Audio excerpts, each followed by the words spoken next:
Welcome to our intro, quick start, first turn video for Wizard Warfare, which aims to give a quick introduction to the game and a brief run through of how to complete your first turn, which is particularly useful if you're new to the game or you just want to have a look and see what it's all about. So Wizard Warfare is a fantasy-themed 4X style turn-based strategy game with a strategic empire management layer supported by a detailed tactical battle simulation layer. It's a game of exploration, conquest and magic. The goal of Wizard Warfare is to defeat all opposing enemy wizards. Each wizard must settle and grow cities, build armies, hire spellcasters, research spells and wage war until only one wizard remains standing. So we'll start with a new game, and for a beginner, the only decision you really need to make at this stage is which magic path you want to choose for your spellcasters. So there are 5 magic paths to choose from in Wizard Warfare: Holy, Nature, Astral, Chaos and Death. Then up here we can tap the help button to access the in-game help, and under the magic section you can read more about the different paths at your leisure. But for now we will just choose the Death magic and we will start the game. So when you first enter the game, it takes you straight into commanding your troops. But we'll just take a step back for a second and have a look at what's going on the screen to help you understand what's going on. So along the top of the screen, you've got your player information, and you can see information about the number of turns you've taken, the number of cities in your empire, your gold, mana and research, income and progress, and your wizard name. Then underneath that, up here in the top right, is the Empire button panel, which allows you to view and interact with your empire. For now, the important buttons to note here are the help button that will take you into the in-game help screens that we just had a quick look at before, and the game menu button, which takes you to the game menu, which allows you to load and save games and adjust the game options if you wish to, amongst other things. So along the right hand side here towards the bottom, you can see the notifications that give you information about important events within your empire or tasks you need to complete. If you played similar games in this genre, this might start to look a bit familiar to you. And underneath here is the world map, which is where the strategic game takes place. So back to the troops in need of command. We have 4 companies of troops currently awaiting instructions. Each box here is a company of troops. And the notifications down here on the right hand side also show you that you have 4 companies of troops waiting for instructions. And the outline of this notification is red, which is important to note because that means we have to deal with that notification before we can proceed with the next turn, and this is the same with all notifications that have a red outline. So the grey highlight in the box here shows you which ones are currently selected for action, and then the neon green outlines around the hexes on the map shows you the possible moves for those units. Now I'm actually going to choose to give orders to our scouts first, so I've selected the scouts. Now we can either choose to move them or give them an order from the order panel in the bottom left here. This will have slightly different options depending on the type of unit you're giving orders to. You can see more about the different types of orders and what they do in the help section under orders. So for now, since the scouts have a good visual range, we'll use them to explore the surroundings of our city. So we'll move them. We can do this by first tapping on the hex we want to move them to, and then if we're happy with that move, we can tap then to confirm it. And now we can see a little bit more of the area around us, and we can already see we've discovered some neutral monsters nearby. Next we're going to decide what to do with our spellcasters. So we start out with 3 squads of spellcasters. Each one of these little boxes inside this big company box is a squad, and you've got 3 units inside your squad.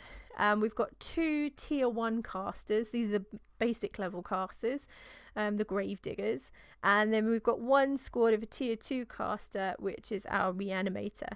And the reanimators have a slightly different, sort of a silvery outline, whereas the grave diggers had a darker outline. And then the tier 3, there's 3 tiers in total, and the tier 3 would have a goldish coloured outline. You can read more about them in the help section, of course, under units. So, with some casters, you'll be able to perform some rudimentary spells at the beginning. If you see this ritual spell cast here, then that tells you there are some spells that you can cast. So here we can see we can summon imps and we can summon skeletons if we wish to. The cost of the mana cost of the spell is shown here on the left. Now I'm going to summon some imps first of all, because they can be useful to use as scouts. They also have a good visual range like our scouts, but these can also fly. And I am going to summon some skeletons as well, because they are a good cheap form of fighting troops. Now I summon them by tapping on the spell to cast it. And then if there's more than one caster who's able to perform that spell, I just need to choose one of them. I'll choose our Gravedigger in this case. And then I need to decide where they should be placed once they're summoned with a single tap, just like that. So I'll select my casters again now and summon the skeletons. Gravedigger can do that again. And I'm going to put them in my capital for now. So next we'll look at the Swordsmen. And for now, we don't really have anything I want to do with the Swordsman at the minute. I want to learn a bit more about our surroundings again. So I'm going to sentry them using the shield here, which will just make them wait there until we're ready to use them or until an enemy attacks. So now we've been asked to give orders to the settlers. These are units that we can use to grow our empire by sending them out to found new cities for us. And at the moment though, I'm going to ask them to wait a turn, as I'm not really sure where I want to found my new city at the moment. I need to find out more about our surroundings before deciding on a good site for the new city. So I'm going to use this wait one turn here order. So next we need to give orders to the skeletons that we summoned. For now, I'm going to leave them sentried in my capital along with the swordsmen. Now we can merge the two companies together by either selecting both of them like this and using the merge order at the bottom, or I could have done a long press to actually move the squad like that if I want to. As the previous orders got cancelled because we selected them and messed about with them, we just need to give them their sentry orders one more time. So we can now send our imps out to explore. We'll send them in a different direction from our scouts so we can find out more information quicker. And I'm going to just move them over here and have a look and see what there is to see. So we've finished giving all our troops orders because we can see the red flag notification that was down there has disappeared. And the next thing we need to do is to decide what to produce in our city.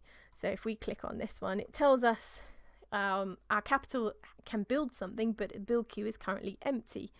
So we'll take a look at the city. Now, there are 2 tutorials available on our channel that talk about this city screen and handling the idle production notification in a lot more detail. So I won't go into a huge depth here now. I'll just talk about it briefly.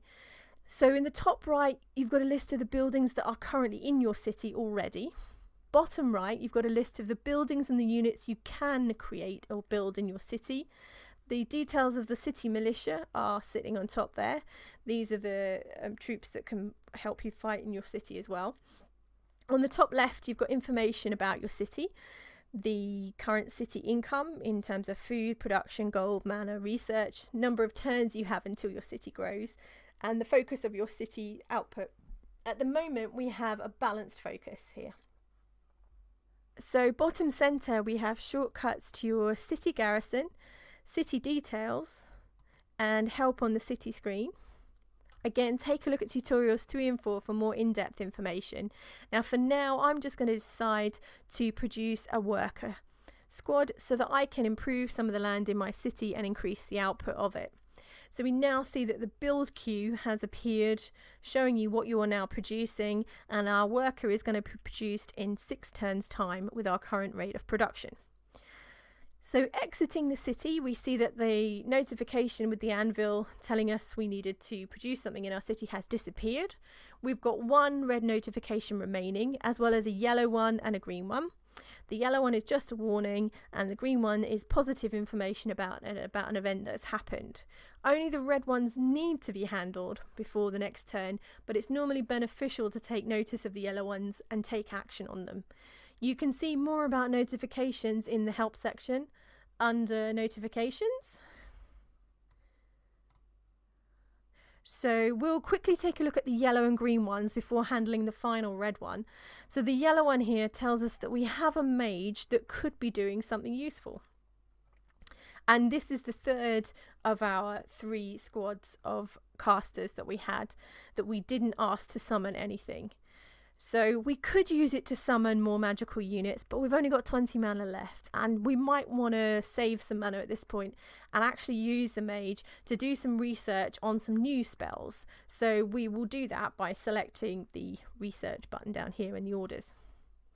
So the yellow one's disappeared now. We'll have a quick look at the green notifications. They're just telling us that we have summoned squads. We've already dealt with those squads and given them orders, so that's fine. This is just for information. So lastly, we need to decide on the focus of our magical research. As well as the 5 magic paths that we spoke about earlier, there are 3 schools of magic: conjuration, evocation, and enchantment. Now, conjuration is the study of summoning creatures and creating objects out of thin air. Evocation is the study of explosions and manipulating raw energy.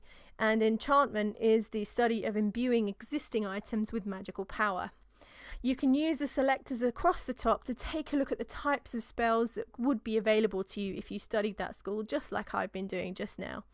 And then tapping on a particular spell will take you into the help section for that spell and give you more information. So you start out with a basic level of knowledge of the level 0 spells in each school. However, you will only be able to use them if your casters have the relevant magical path in their skill set.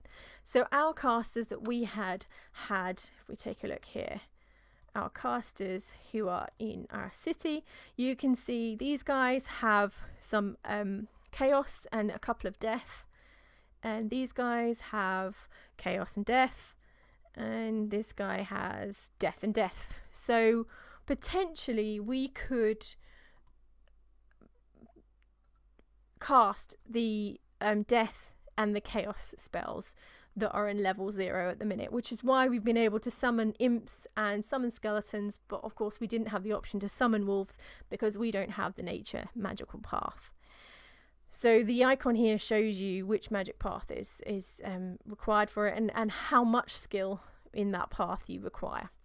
So for now, oh, and also, so the icon on the left shows whether the spell is a ritual spell that can be cast on the world map, which is this kind of mana ball looking thing, or if it's a battle spell which can be cast on the battle map and affects the game at a tactical level. For now, we'll just select conjuration as the focus of our research, because I like summoning things. We can change it later if we need to. We can see now that in 17 turns time, we'll have finished learning the next level. So we can leave that for now and go back to the world map. Now we see all the notifications are gone, and we can now proceed to the next turn by tapping the end turn button. So that's it for your first turn. And now it's more of the same, so you should know enough to try a few more turns on your own and see how you get on. Don't forget to take a look at the help section if you're unsure of anything. This was just a brief run through, so take a look at the other tutorial videos for more in-depth details. And also don't forget that so far we've only dealt with the strategic part of the game. There's a whole other layer of the game with the tactical battle simulation that we'll cover later. And we'll have more videos shortly with information on what may happen in subsequent turns, plus more advanced topics. But if you have any questions in the meantime, just drop us a line at support@wizardwarfare.com. Wizard Warfare for Android tablets is available now on Google Play and in the Amazon App Store, with plans to release on PC, Mac and Linux platforms in the near future. Check out the video description for links and more information. Don't forget to subscribe to our channel for more tutorials, like and share this video and comment below. Thanks for watching, enjoy the game!